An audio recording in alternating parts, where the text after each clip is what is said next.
One of the blessings in my singing career is the opportunity to work with Coach Bamboo. When I was younger, I never really thought na makasama ko siya sa isang stage. I'm very lucky that I am able to perform with one of the country's best performers. Nakakahawa talaga ang energy at passion niya kapag nagduduet kami. At ang maganda pa dyan ay nakakabawas na rin yun ng kaba. Magandang gabi po sa inyong lahat. Thank you very much for inviting me to be a part of this event. What an honor po to perform with you all this week. Maraming salamat po for this opportunity. Okay, nandito kayo? Hindi mainit ako. Mainit talaga ako sa ngayon. It's great. I mean, we're here with my favorite people in the world, doctors, especially mga pedia pa yan. So, nakakatuwa naman. Coach Bamboo!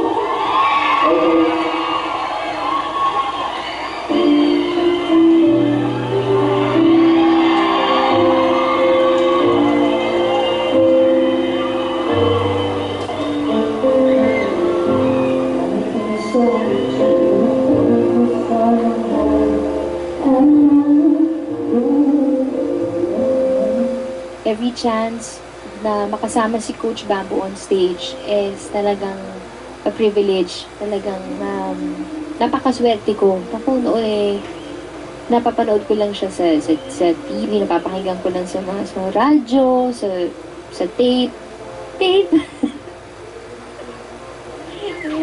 We love you, Coach Bamboo.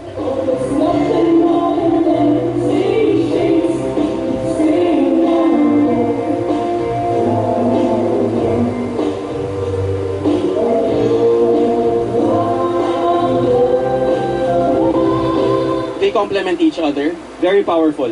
They give each other leeway to sing their own performances.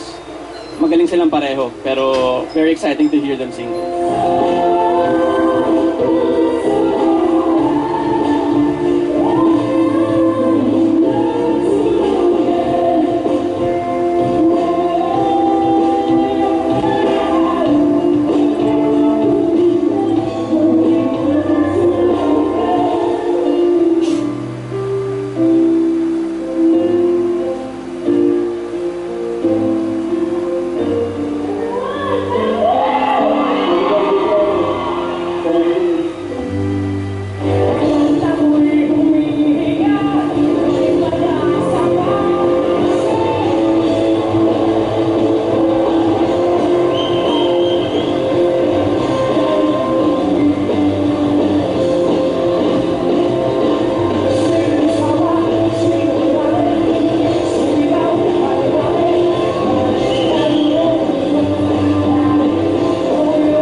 I just have fun. It comes from the musicians themselves. Yung mga musikero na tumututog dyan, umiikot lang yan di ba? So, anong energy bigay na dating sa akin yan, sa labas ko lang yan. So, it goes full circle.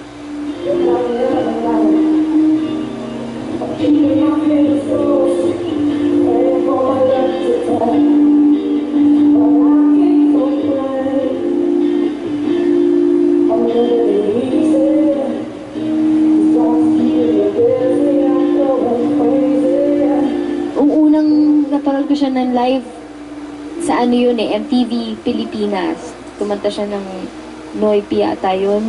Tuwang-tuwa ako. At nasa likod pa ako noon. Layo-layo ko sa kanya. Ngayon, grabe. Magkakasama na kami lagi ni Coach Bamboo sa mga events, corporate shows, yun nga. And of course, in the Voice of the Philippines.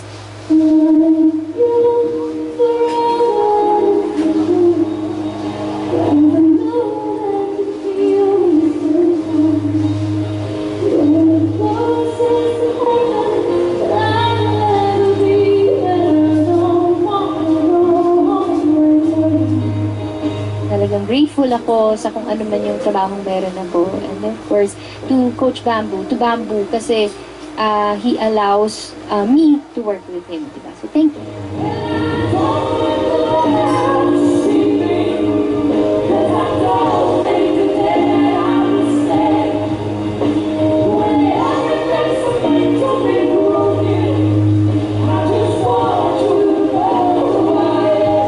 Each time we sing it, it's such a release That's what I always say. The energy just pours out, and the crowd can feel that. So I enjoyed myself. It was fun. It was fun. As always, we always try to challenge ourselves and make a difference. So once again, I enjoyed myself. Yeah. With Coach Bamboo by my side, talagang siguro nahawaan na lang ako minsan, mga pagkakataon na may duet kami, ganyan.